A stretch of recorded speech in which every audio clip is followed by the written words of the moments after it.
தண்ணி ஊற்றி வைக்கிறோம். மறுநாள் அதை நல்லா கையில கரைச்சிட்டு, சில பேர் அதுல கொஞ்சம் மோர் விட்டு கொஞ்சம் துளி உப்பு போட்டு சாப்பிடுவாங்க. சில பேர் தண்ணியே விட்டு கரைச்சி அப்படி சாப்பிட்றவங்களும் இருக்காங்க.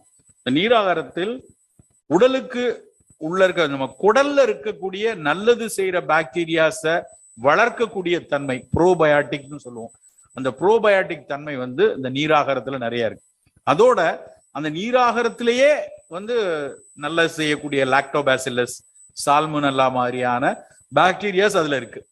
ஸோ அது ப்ரோபயாட்டிக்காவும் ஒரு சப்ளிமெண்டாவும் ப்ரீபயாட்டிக்காவும் இருக்கு அப்படிங்கிறத இன்னைக்கு புரிஞ்சிருக்காங்க.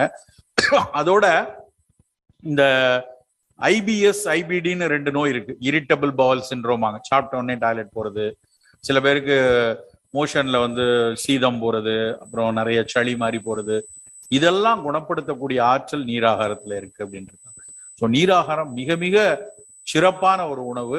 கண்டிப்பா